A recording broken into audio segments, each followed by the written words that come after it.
So hi everyone, my name is Jocelyn Feist. I am the lead author of Slither.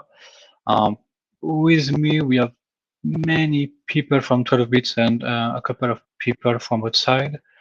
For the people that are not from the company from 12 bits, could you just give us like a brief hi and brief hello just to know who you are and what you're expecting from this call?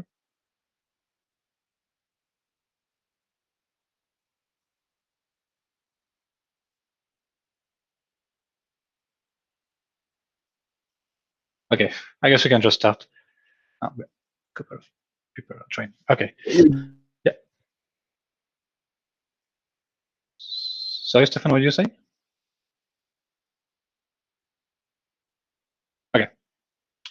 Okay, let's start. So the goal of this call is to go over a Slither code base to give some guidance on how to interact with the framework, how to contribute, and what you can expect from it. So briefly, my name is Jocelyn Feist. I work at 12 bits. If you are here, you probably know who we are. But yeah, we are a research-oriented company. We do a lot of open source tool.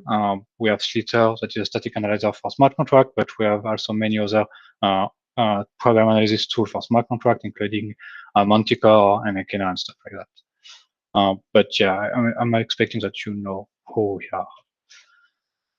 So the plan of this call is to go over Slither's internal. We're going to go over its core module, its parsing module, and the intermediate representation. After that, we're going to quickly discuss how we test the framework and what is like the expected code quality, and finally, a couple of words on how to contribute to the framework. If you have any question, feel free to just interrupt me. This can be, we can like strictly follow the slide, or we can just go back and forth in some specific area if you have question. So briefly, Slither is a static analysis framework for Solidity.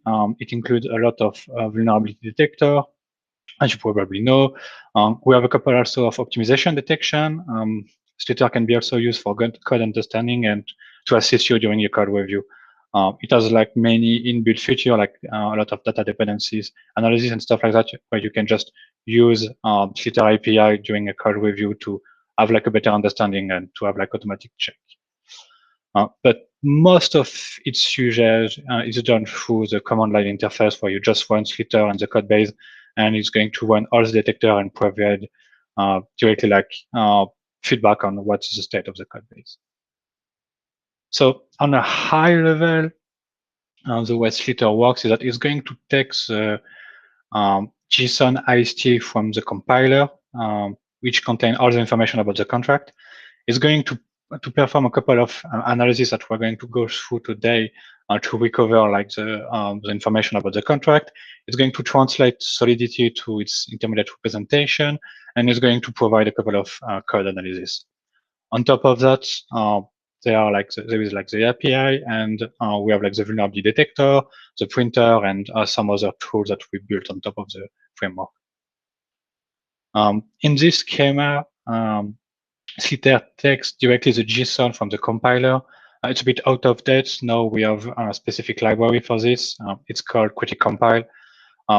Just because if you're going to interact with Slither, you might have to interact with qt-compile, so just a few words about this. It's a library meant for giving an abstraction for compilation. As you might know, there are many compilation frameworks for Solidity, even for Viper or for like any smart contract language. So it's Truffle, Butler, Waffle, and everything.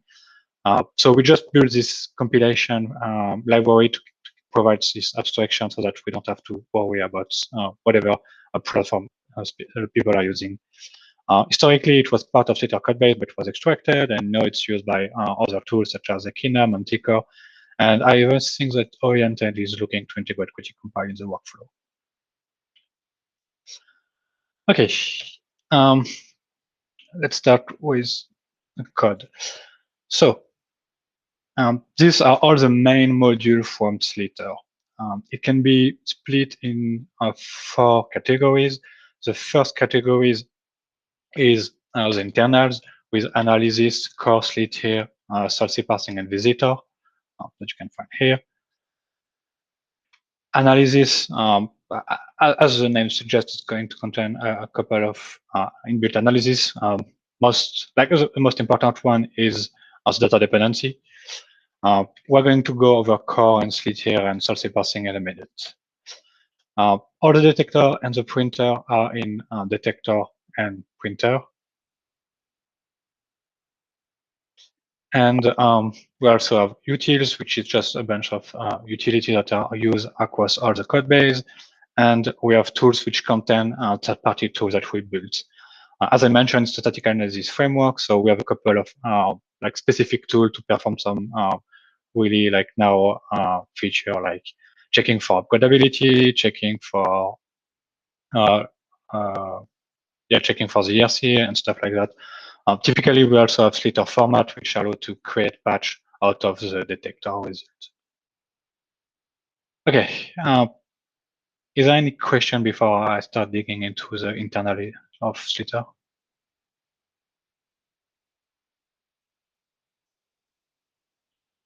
Okay, so the core module. So this contains the main structure and the main object that represent the smart contract. It contains the contract, the function, the variable, and everything that is meant to be a part or a component of a contract.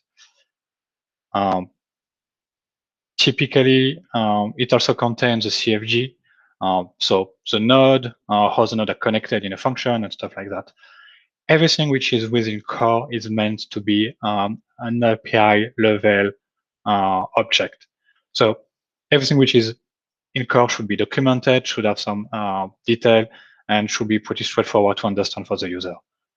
When I say user, I meant anyone writing like a detector or writing like a script or something like that on top of Slither. Typically, the main object is Slither core. So, see. So Slither core will contain all the pragma directives of a unit, of a compilation unit, and all the contract object. Each contract object is going to contain its function. Each function is going to have the node, and each node is going to have the expression and the intermediate representation. The intermediate representation is not part of the core module, but we're going to see this later. So you have a Slither core object, which contains a bunch of contracts. Each contract contains a bunch of function. Each function contains a bunch of nodes, and each node has a bunch of expression. I have a question. Yeah. What are the nodes in a function? So it's a node of the CFG. So each function of the CFG, a control flow graph, and each node is part of the CFG. Got it. Thanks. We can. It's in the CFG node. So for each function, you have an entry point and a list of nodes, and each node has a link to the following node and everything to build the CFG. Okay. So when I said expression, this expression right now have mostly a one-to-one match with Solidity. In the long term, it's going to be a superset because we might integrate with other language like Viper or any language that might arise. But currently, it's mostly a one-to-one with Solidity. So it's nested expression similar to the AST from Solidity. So each object in core is going to have a lot of helper. As I said, it's mostly used to be consumed by API or by detector. So you are going to find a lot of boilerplate. Typically, for the contract, you're going to have a property that gives you the list of state variable, properties that give you the list of state variables that are inherited by the contract, or a list of state variables that are declared within the contract. You could have everything just in state variable and letting the user decide whatever he wants to do. Because this type of operation are done or like asked by a lot of detectors, we just create helper and getter in like the object to avoid like duplicate and everything. There are a couple of analyses in the core module. mostly for historical reason. On the long term, it should be only setter and getter. Typically, we still have like the read and write analysis on the variable for each node, which is within the core module. At some point, we're going to move this toward like a separate module. Overall, when you are working on core, like the idea is that there is nothing smart in it. It's just like an interface on which on top like everything else is built. So it should be like every information you must have, but it's not going to be about how this information is provided or how you compute this information. Something that you might see a lot in the core module is the notion of children. So every object that requires another object is going to be the child from it. For example, if an object requires a contract or an expression or a function or an inheritance and everything, typically a function needs a contract to exist, so it's going to be a child of a contract. Yeah, as you might know, there is like a caveat because now Solidity is moving toward top-level function, top-level structure, and everything. So we might have to move this toward a different architecture because the function might not need a contract anymore. But yeah, it's something we have to improve.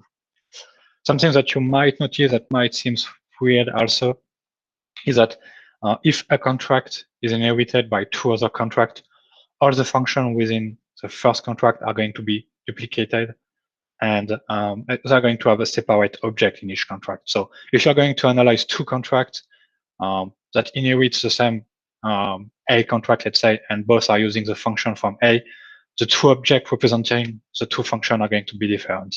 So this requires a couple of duplicate analysis work. Typically, when you are going to like do like the data dependency or stuff like that, we're going to replicate the work again and again. But it's required because in the way Solidity work, you can have a function which calls super, which call like an inherited function, but this is not decided at compile time and can this is decided at compile time and can change according to the context of the function of the contract you are in. So because of this, like TLDR, we just have to have this duplication of object, which might seem weird, but it's needed. So the main idea to keep here is that core is going to be just getter and setter and provide the information for the analysis and everything. Then we have the parser. So for now, we only have a Solidity parser. Actually, we have also like a YUL parser, but it's something like new, and we're still improving it. So everything is in Slither Salty parsing. The main entry point is Slither Salty. So basically, this is going to take a JSON from Critic Compile, and it's going to populate everything out of it. So it's going to take this JSON and create the core object.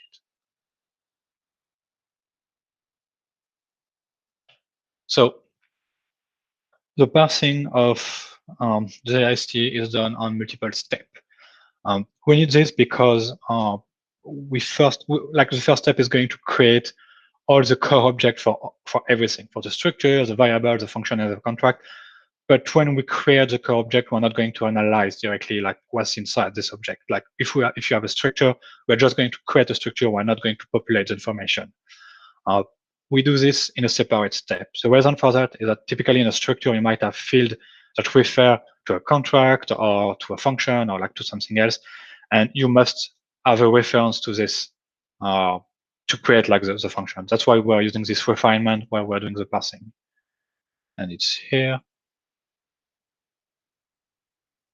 So the first step, second step, and the third step. So this again is just to populate the core object and to add the information about the core object. After that, we create the CFG also for the function.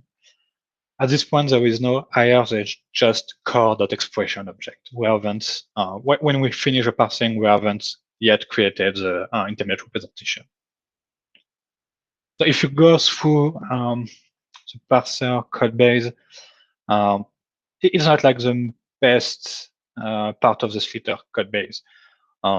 in part because Solidity lacks specification on the AST, we had a lot of try and rewrite type of developing. So some of the function might require like some refactoring, and there are some complexity in the parser that could be avoided now that we know how and what information we need from the AST. It's getting better, but yeah, there's still room for improvement. Also, because Solidity is like moving like really fast, we have to update the parser frequently, and because of that, like we also need to keep the backward compatibility. So there's some complexity here that could be like removed if we were to write everything from scratch. But yeah. Any questions so far?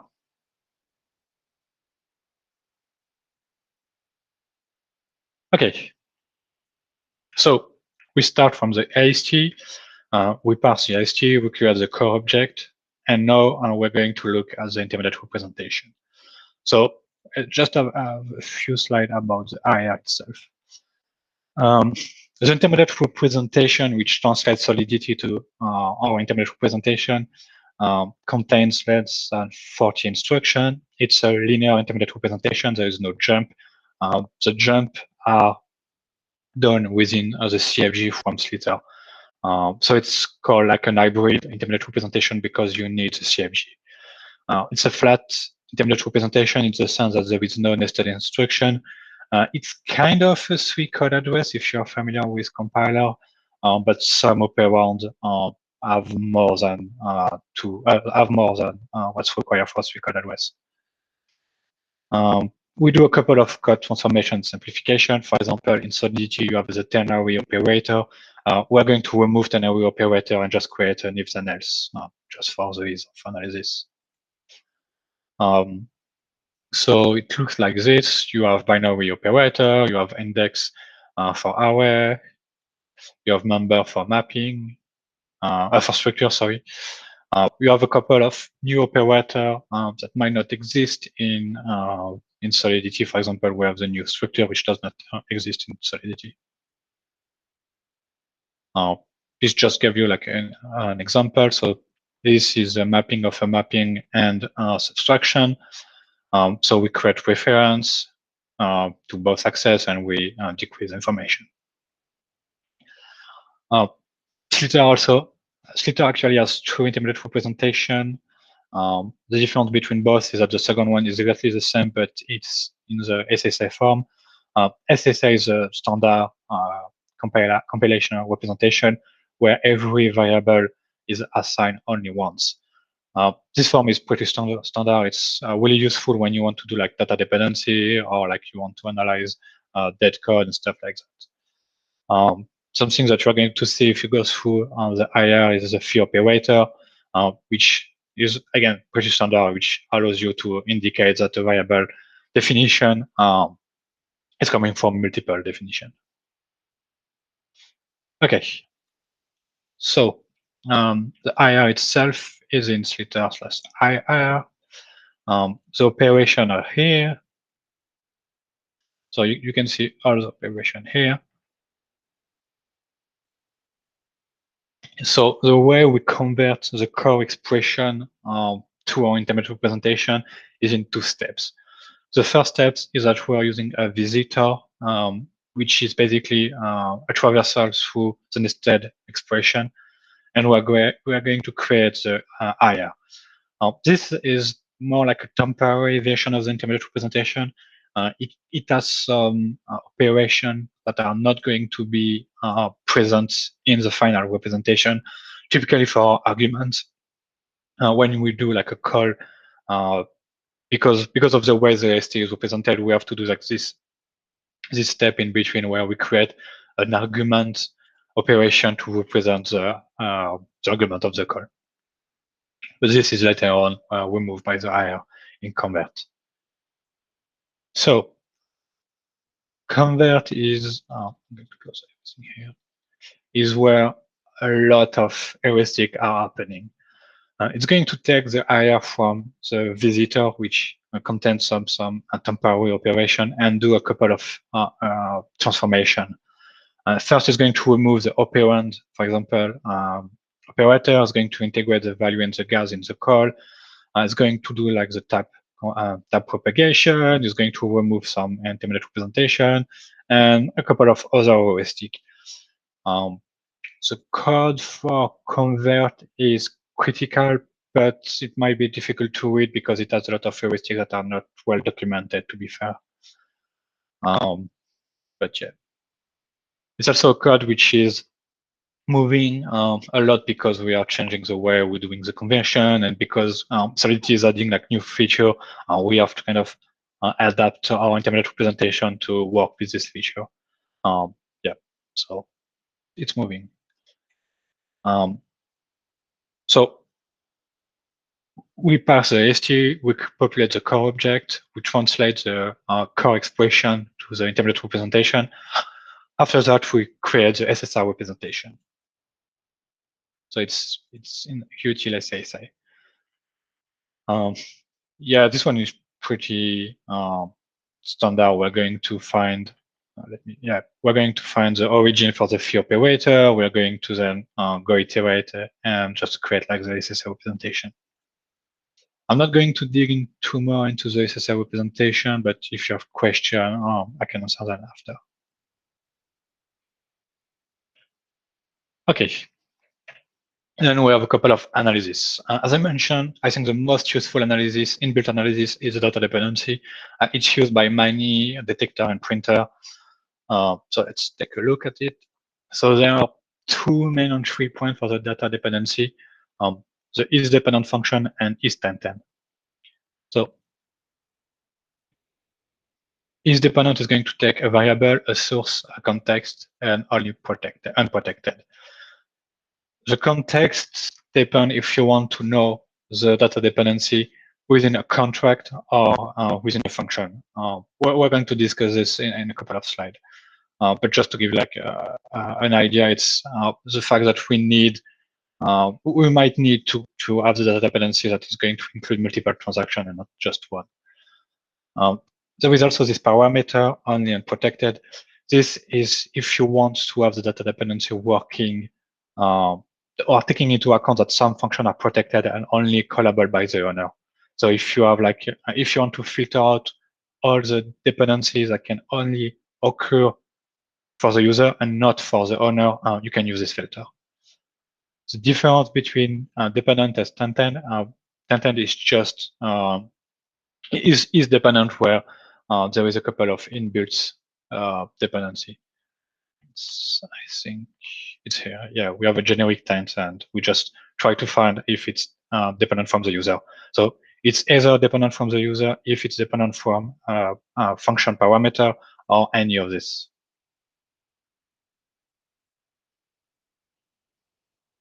Any questions so far?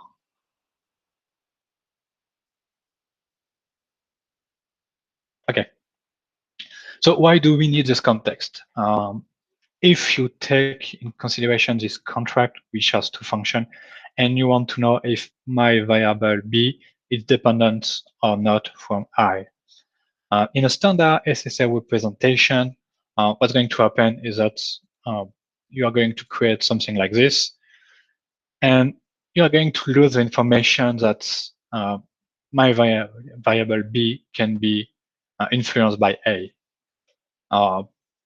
To prevent this, what we're going to do is that we're going to add some specific phi operation to take in consideration that we have this specificity in smart contract. Yeah, but basically, what we're going to do is that we're going to create a phi operation in a way that this is going to represent a fixed point over all the function in a contract. So if when you call isDependent, the context is a contract, the result is going to be over all the function of the contract and not just over like the specific function. Does that make sense? Is there any question?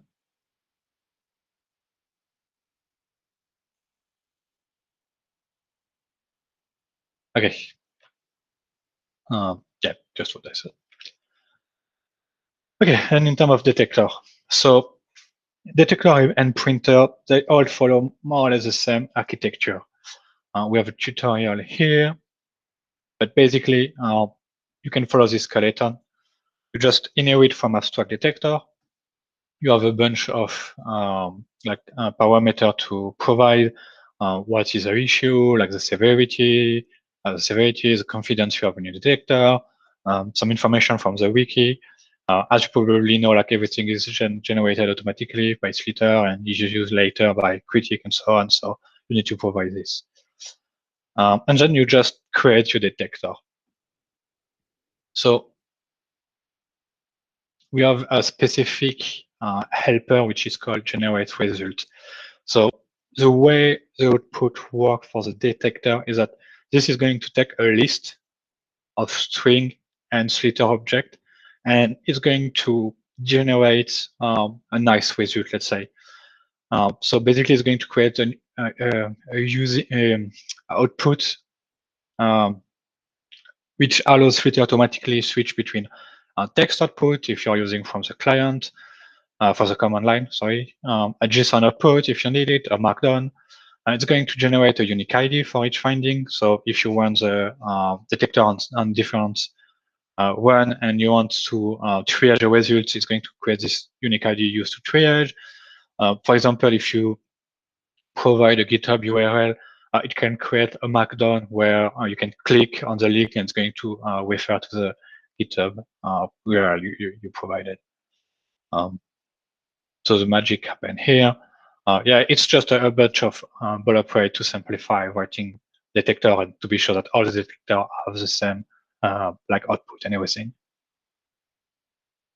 Yeah, you can find the ID generation. So the way the ID is generated, that it's trying to not be dependent too much on the source code line, because sometimes when we're going to change like a parameter or something like a comment in your code base, and you run against Slither, you don't want like if you added like one character, you don't want Slither to find a new finding in something you triaged. It's still a best effort approach. Sometimes it works, sometimes it doesn't work, depending of what's within like the finding. So I think we can find an example here. This is just a simple detector that's going to go over all the contract and it's going to check for each function if a function is called backdoor. If the function is called backdoor, it's say you found an issue. So it generates this list with one string, one Slither object, and add everything in this.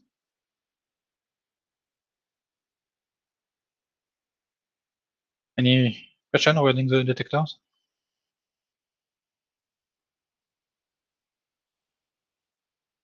Okay. And a few words about testing and code quality. So we are currently refactoring a lot the way we are testing Slither. We used to have mostly regression tests where we're just checking end-to-end everything. So we have a lot of tests for the detector, and we were just comparing the command line output and everything. We are moving toward using PyTest just because it provides like more information about like the coverage, and it's just overall nicer.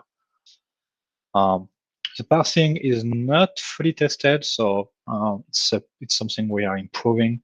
We want to be sure the parser is well tested just because it's something, when we are changing something in the parser, it's becoming difficult to know if what we are changing impacts some previous contract to analyze, especially like if you're analyzing something with Solidity 4, because we want to be sure we are keeping the compatibility with Solidity 4.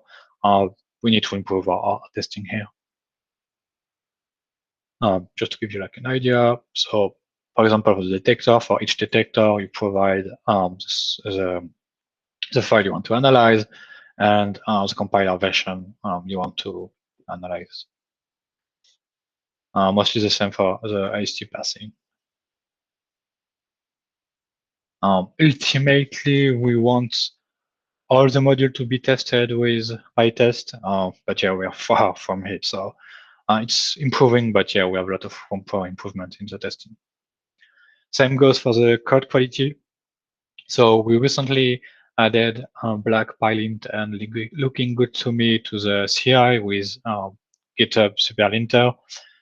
So it did improve the code quality, but we still have like room for improvement. We started to add type to everything, but the coverage is still low, so it's something we need to improve. You can find more information on how to run the linter locally in the contributing guideline. And the overall documentation lacks like coverage.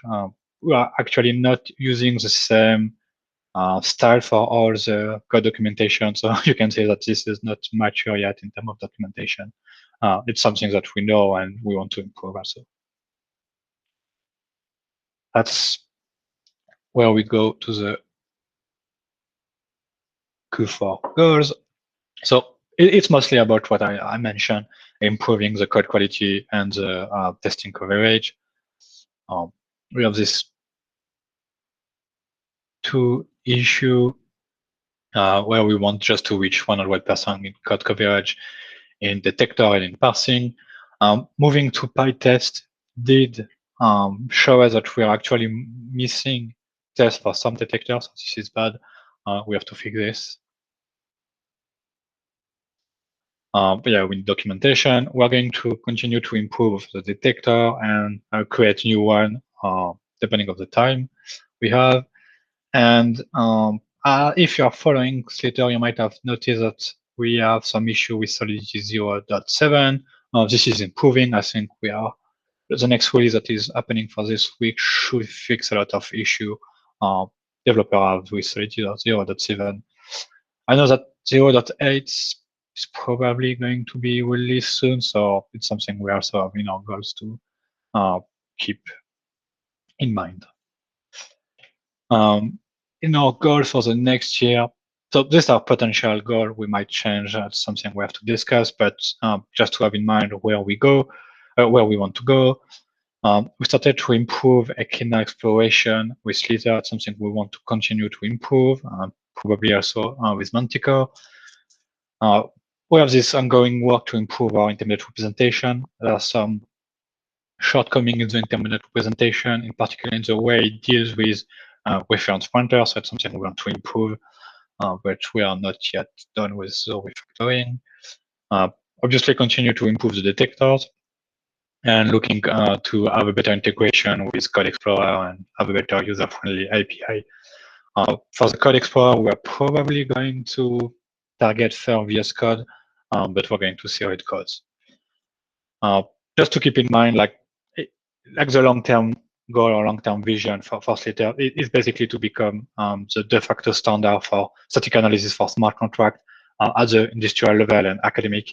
We are not yet the standard static analysis framework, but it's kind of like the long-term vision and the long-term goal. You can think of Slither as LLVM, but for smart contracts. If you want to contribute, I think the simplest step is to try to write a detector or a printer because it doesn't require you to really have like a deep knowledge about like Slither internal. So it's a good way to have like a first step in the framework. Then we have a lot of issue that use this label. So it's a good first issue or help wanted. It's a good place to start. We have the contributing guideline, which detail how to contribute to Slither and how to do like a pull request and stuff like that. Like you should work from the dev branch and so on. And how to test the linter locally and yeah, so on. And if you have any question, you can ask in ToolSlitter for 12 bits on Prey or in H1 for the people that are in Empire hacking. And that's the last slide.